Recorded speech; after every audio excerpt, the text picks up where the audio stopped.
What the U.S.-Ukraine summit tells Korea. The public confrontation between U.S. President Donald Trump and Ukrainian President Zelensky at the White House on February 28th was a shocking scene. When Zelensky demanded security guarantees for a peace settlement, Trump and Vice President J.D. Vance instead defended Russia, the aggressor. The episode offered a stark glimpse into the unfiltered reality of Trump's America First doctrine. Trump and Vance pressed Zelensky relentlessly. You should be grateful. Without U.S. support, you'd have lost in 2 weeks. Vance even rebuked Zelensky publicly, calling him rude.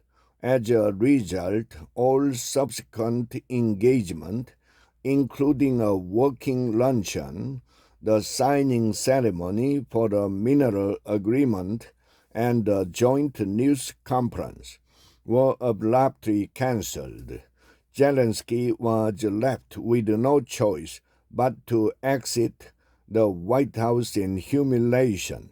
Trump even dangled the possibility of cutting off U.S. support for Ukraine altogether.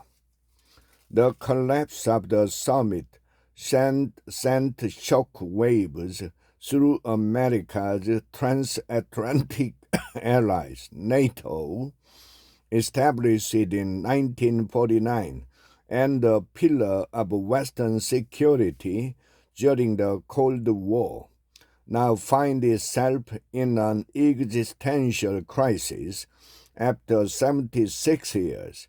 Unlike his predecessor, who prioritized values-based diplomacy, Trump's second administration is shifting blame for the war onto Ukraine.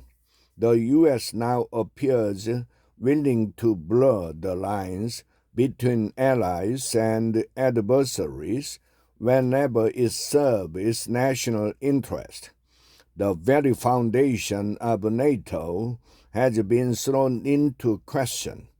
Japan's Yomiuri Shimbun voiced alarm, asking, "Is this what President Trump means by a great America?"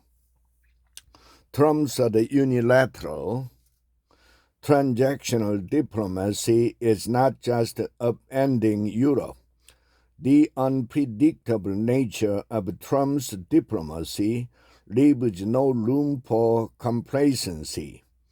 To Trump, diplomacy is a deal.